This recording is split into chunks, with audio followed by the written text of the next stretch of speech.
Hello दोस्तों, स्वागत है आपको अभय अभय श्रीवास्तव पीएचपी चैनल पे। आ, दोस्तों, जैसा कि हमने एक सीरीज स्टार्ट किया है पीएचपी क्रड का। पीएचपी क्रड में कल जो मैंने पहले जो मैंने वीडियो बनाया, फर्स्ट वीडियो है क्रड में, वो है क्रिएट का आपने देख लिया कि फॉर्म मैंने बनाया। फॉर्म बनाने के बाद उसको उसमें एक process.php भेजा। उससे पहले एक कनेक्शन पेज बनाया, कनेक्शन को लिंक कराया process.php से, फिर डाटा इंसर्ट करा दिया। डाटा हमारा डाटाबेस में इंसर्ट हो रहा है, तो क्रिएट हो गया। अब क्रड CRUD, C फॉर होता है क्रिएट, R फॉर रीड होता है, U फॉर अपडेट होता है, एंड D फॉर डिलीट होता है। अगर ये चीज़ें क्लियर हो गई तो बाकी जो रेस्ट होता है, नेक्स्ट होता है, वो है लॉजिक। तो जब अगर आपका क्रड क्लियर हो गया तो लॉजिक तो आप धीरे धीरे सीख ही जाइएगा, उसके लिए कोई इशू नहीं। लॉजिक भी थोड़ी बहुत मैं बताते रहूँगा बीच बीच में। अब जैसा कि हमने अपना जैम कंट्रोल पैनल स्टार्ट कर लिया है, तो अब वीडियो के साथ मैं आगे बढ़ता हूँ। दोस्तों, अगर आप हमारे चैनल पे नए हैं तो हमारे चैनल को लाइक कीजिए, सब्सक्राइब कीजिए, अपने दोस्तों के साथ शेयर कीजिए, और हाँ, बेल आइकन जरूर दबाइएगा। उससे क्या कि जो भी वीडियो मैं बनाऊंगा उसकी सबसे पहले नोटिफिकेशन आपको मिल जाएगी। अब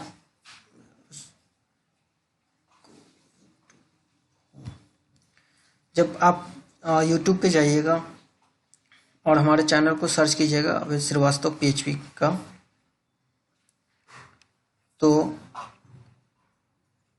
सपोज जैसे कोई वीडियो है तो उसकी सब्सक्रिप्शन इधर राइट साइड में आती है, आप ज़रूर सब्सक्राइब कीजिएगा। सपोज जैसे मैंने ये वीडियो पे क्लिक किया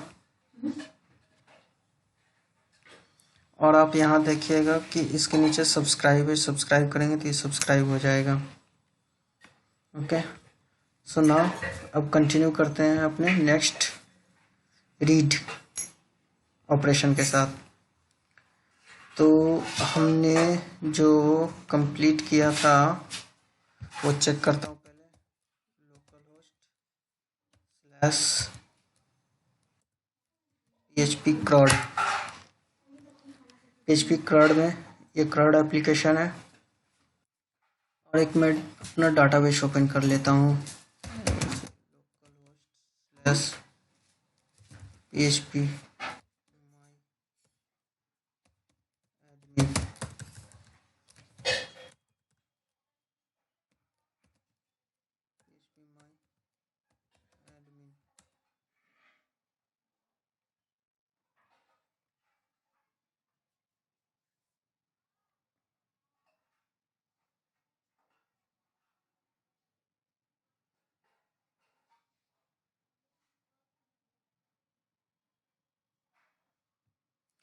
डाटाबेस ओपन होता है तो एक टेस्ट कर लेता हूँ। सपोज जैसे मैंने ADHY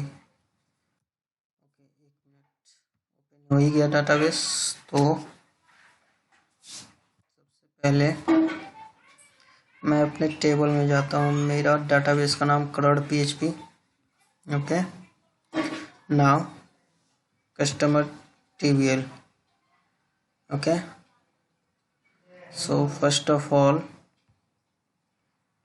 empty this table, drop नहीं, empty।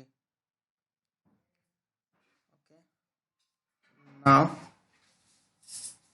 table is blank। Okay, अब नेक्स्ट क्या है कि मैं अपने एप्लीकेशन में जाता हूँ। सपोज मैंने अपना नाम डाला, मोबाइल नंबर कुछ भी डाल दिया, और डाल दिया state. Next add customer,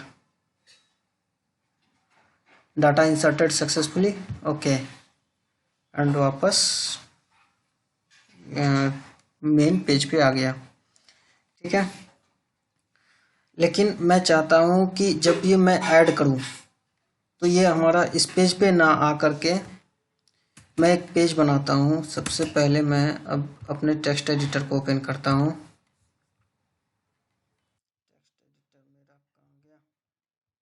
okay,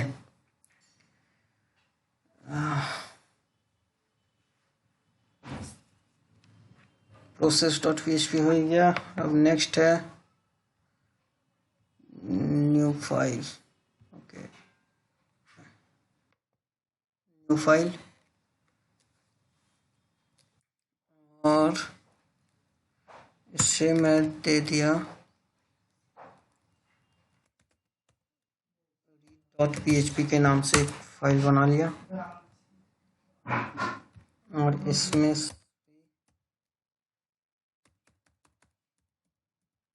HTML title और डिलीट ऑल डाटा और इसमें सबसे पहले बूटस्ट्रैप का CDN लिंक कर देता हूँ जो हमारे इंडेक्स वाले पेज पे है। फिर इसे Ctrl+C किया और read.php टाइटल के बाद read.php सेव।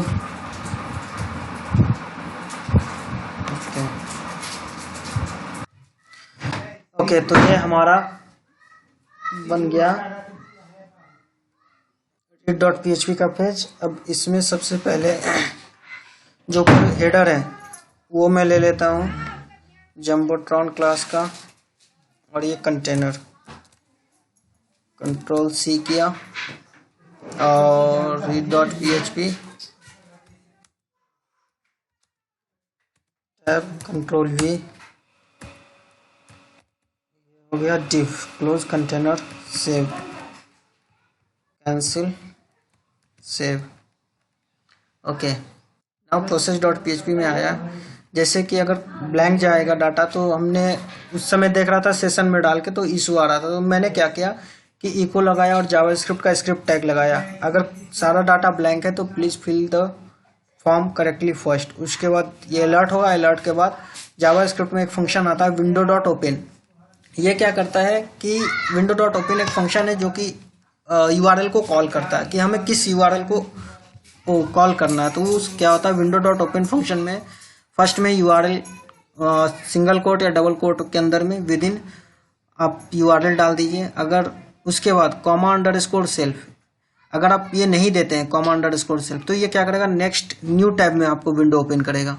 आप चाहते हैं कि सेम टैब में ही हमारा नेक्स्ट विंडो आए तो उसके लिए आपको विद इन डबल कोट में ये अंडरस्कोर सेल्फ लिखना पड़ेगा। और सेम लॉजिक मैंने जब डाटा इंसर्ट हो गया तो उसके बाद यहाँ पे लिखा है, पहले मैंने अलर्ट करा दिया डाटा इंसर्टेड सक्सेसफुली और उसके बाद window.open फंक्शन को कॉल करा दिया।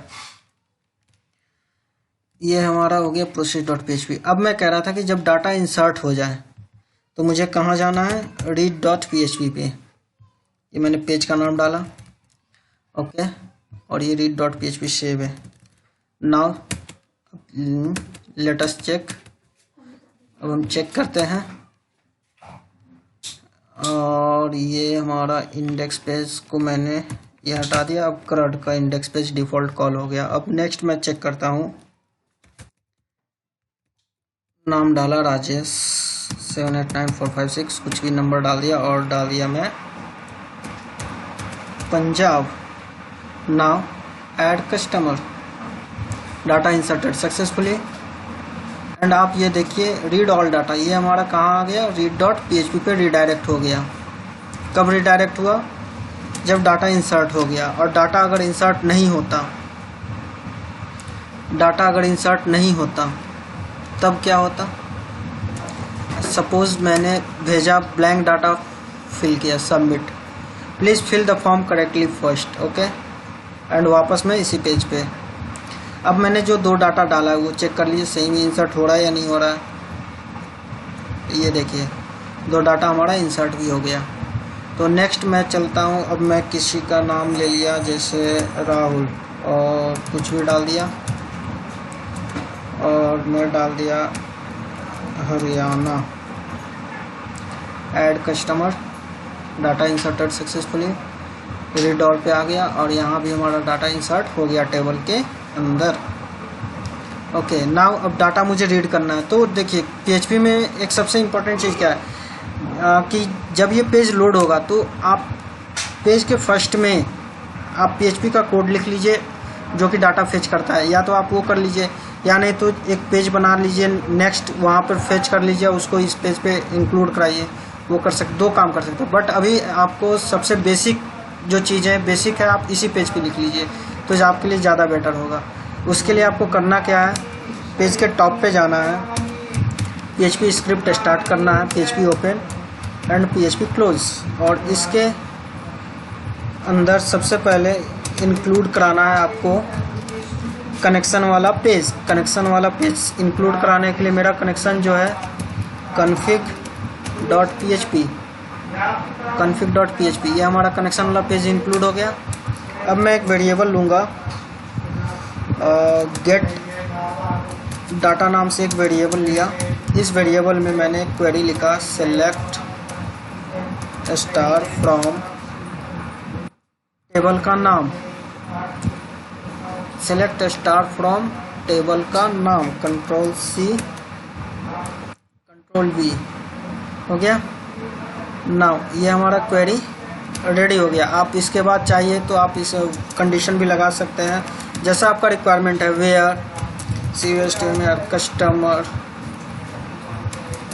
नेम इक्वल्स टू, आप चाहिए तो कंडीशन भी लगा सकते हैं। आप मतलब आपको जैसे डाटा और जैसा क्वेरी का रिक्वायरमेंट आप अपने अकॉर्डिंग क्वेरी स्ट्रक्चर बना सकते हैं। ये हमारा क्वेरी बन गया। अब इसके लिए आपको मैंने बताया था एक वेरिएबल बनाएंगे, $RESULT $result equals to MySQL underscore query function. MySQL underscore query function में सबसे पहला पैरामीटर जाए, इसमें 2 पैरामीटर होता है, 2 पैरामीटर में, इसके अंदर 2 पैरामीटर में सबसे पहला पैरामीटर होता है कनेक्शन और दूसरा पैरामीटर होता है हमारा क्वेरी। तो क्वेरी हमारा है गेट डाटा के नाम से हमारा क्वेरी है, गेट डाटा के नाम से हमारा क्वेरी है। अब मैं चला, हमारा क्वेरी बन गया ये। ओके, नाउ अब मुझे डाटा फेच करना है। तो डाटा फेच करने के लिए हमने यहाँ कंटेनर क्लास ले रखा है। तो इसके अंदर मैं एक डिफाइन करता हूँ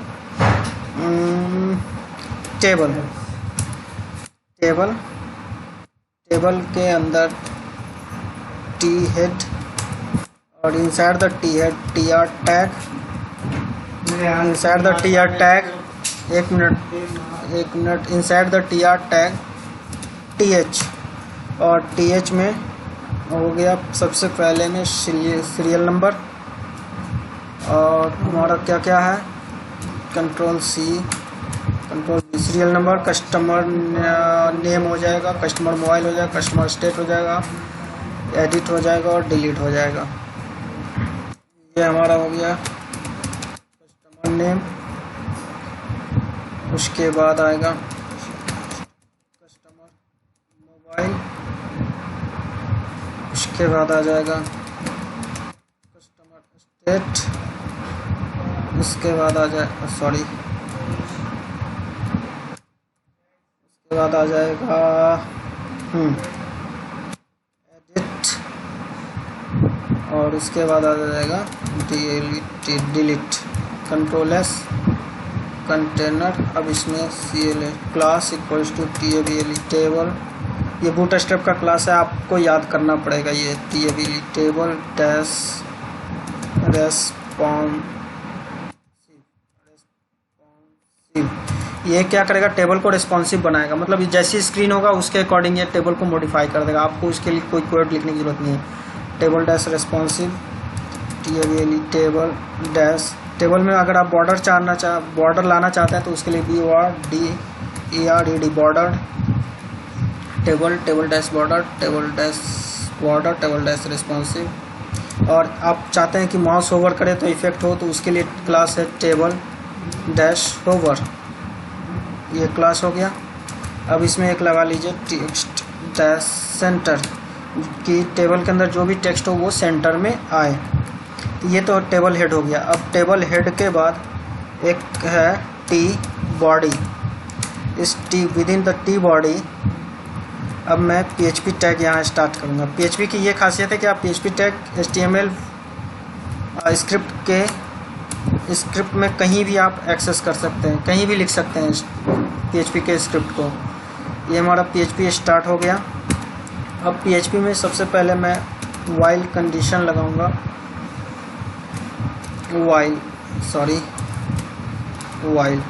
वाइल से पहले एक वेरिएबल बना लेता हूँ मैं सीरियल नंबर के लिए, $SL इक्वल्स टू 1। और उसके बाद आता है डॉलर वाइल में dollar row equals to my स्क्वेल I underscore F E T C H fetch underscore A double R A Y array. इसमें दो फंक्शन है, आप जो डाटा आ रहा है उसको एसोसिएटिव एरे में भी ले सकते हैं और आप इंडेक्स्ड एरे में भी ले सकते हैं। तो ये जो fetch my स्क्वेल I underscore fetch underscore array, ये इंडेक्स्ड एरे देगा और एसोसिएटिव एरे दोनों रहेगा। और इसमें एसोसिएटिव एरे चाहते हैं तो आपको लिखना होगा एशॉक, तो ये क्या करेगा, एसोसिएटिव एरे दे देगा। तो मैं अभी इंडेक्स्ड एरे लेता हूँ, तो A double R A Y array, और इसमें हम वो पास करेंगे कि जो हमारा क्वेरी, जो रिजल्ट क्वेरी जब हमारा चल गया, क्वेरी चलने के बाद हमने जिस वेरिएबल में डाला उस वेरिएबल को वाइल लूप के अंदर पास करा देंगे।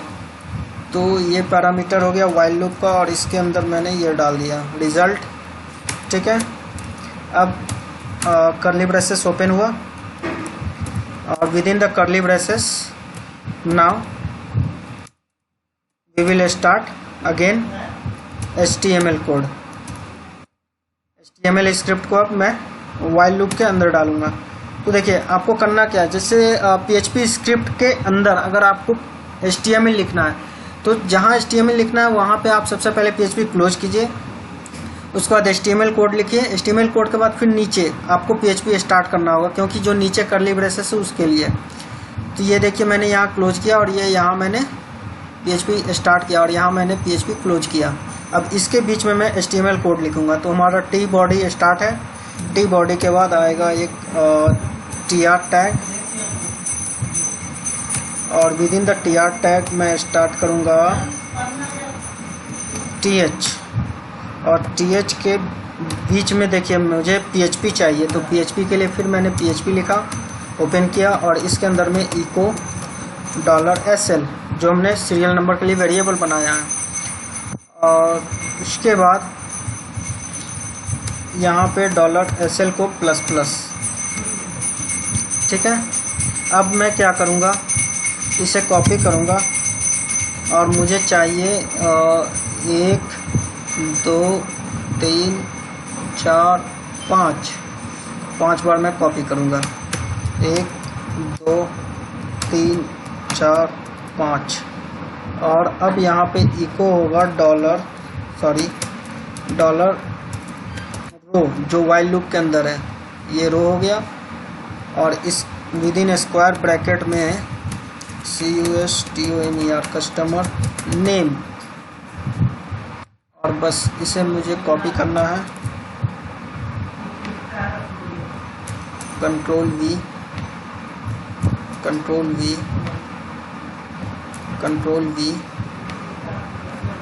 V customer name, customer mobile, customer state, उसके बाद कस्टमर अंडरस्कोर ID,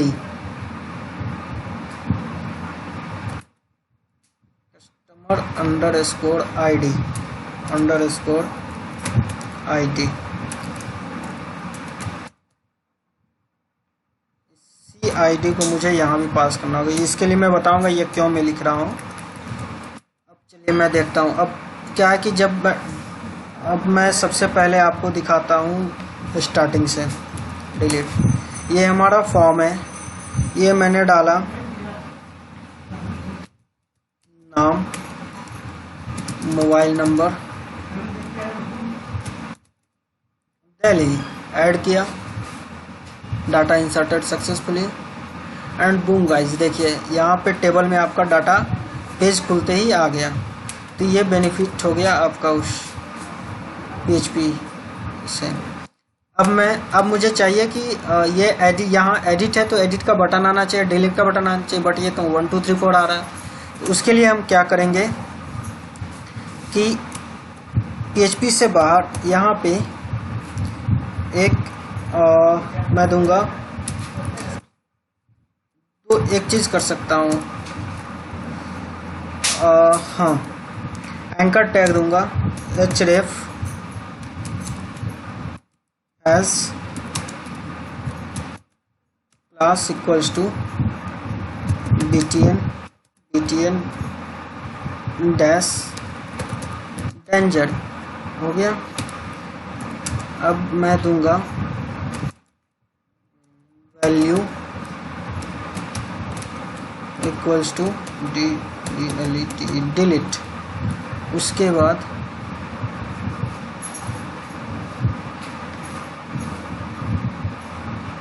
इसे मैं कॉपी किया, डिलीट, इसे यहाँ से ये किया। अब यहाँ पे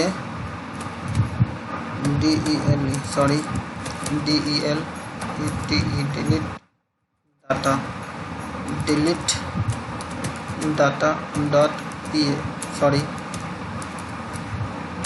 php और यहाँ पे मैं क्वेरी स्ट्रिंग बनाऊंगा। ये रहा क्वेरी स्ट्रिंग और इस क्वेरी स्ट्रिंग में del id इक्वल्स टू और यहाँ पे मैं ये पेस्ट कर दिया।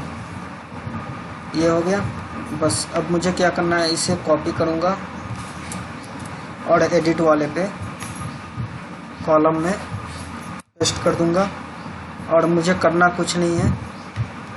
इसका नाम चेंज करके मुझे एडिट डाटा डॉट php पे जाना है और एडिट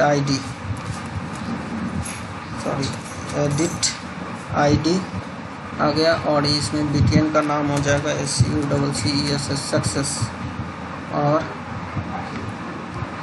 एडिट हो गया, कंट्रोल S। और ये देखिए गाइस क्या हो गया, बटन तो आ गया बट यहाँ पे नाम नहीं आया। क्यों नहीं आया, चलिए चेक करते हैं। Value class anchor tag, okay ये हमने वैल्यू डाला, ये नहीं होगा, मैंने गलत किया है क्योंकि एंकर टैग ये इस तरीके से क्लोज नहीं होता है, तो मैंने गलती की है। तो आप भी ये गलती नहीं कीजिएगा, आप एक बार चेक कर लीजिएगा। और इसे एंकर टैग इस तरीके से क्लोज होगा। उसके बाद delete anchor tag, control S, now check. ये रहा आपका एडिट और डिलीट। अब मैं नेक्स्ट वीडियो में आपका रीड हो गया, क्रिएट हो गया, रीड हो गया। तो आज आपका CRUD एप्लीकेशन का दूसरा स्टेज भी कंप्लीट हो गया। अब मैं नेक्स्ट स्टेज में आपको अपडेट बताऊंगा। अपडेट के बाद आता है डिलीट, कैसे करना है वो चीज़ मैं बताऊंगा आपको। तो दोस्तों बने रहिए हमारे चैनल के साथ और देखते रहिए हमारे इंटरेस्टिंग PHP वीडियोज़ हमारे देखते रहिए। और प्लीज़ हाँ दोस्तों, हमारे चैनल को सब्सक्राइब जरूर कीजिएगा। और मैं ये आपको ये विश्वास दिलाऊंगा कि आपको इससे अच्छे इंटरेस्टिंग चीज़ें हमेशा बताते रहूँगा कि क्या चीज़ इंटरेस्टिंग है। और मैं इतना ज़रूर कहूँगा, PHP में आपको ऐसा बना दूँगा कि आप खुद से आप खुद से अकेला डिजाइनिंग कर सकते हैं। वेब डेवलपमेंट डिजाइनिंग करके आप खुद से एक एप्लीकेशन बना सकते हैं। एक होता है कि आप कंप्लीट बैकएंड जानते हैं, HTML और CSS करके फ्रंट एंड नहीं बना सकते हैं। फ्रंट एंड बनाया मिलेगा तो आप बैकएंड नहीं। मैं आपको फ्रंट एंड बनाने भी बता दूंगा कि फ्रंट एंड ये बन रहा है और उसके बाद बैकएंड से लिंक हो रहा है, बैकएंड में भी काम कर रहा है। अभी जैसे देखिए मैंने टेबल बनाया, तो ये जो टेबल है ये फ्रंट एंड का हो गया। अब इसमें मैं चाहूँ तो डिजाइनिंग कर सकता हूँ, वो चीज़ मैं आपको धीरे धीरे आगे वीडियोज़ में बताता रहूँगा। तो थैंक यू दोस्तों, थैंक्स फॉर कीप वॉचिंग। और हमारे वीडियो के साथ बने रहें, इसके लिए मैं आपका बहुत बहुत धन्यवाद देता हूं। और प्लीज़ इस वीडियो को अपने दोस्तों के साथ ज़रूर शेयर कीजिएगा। Thank you.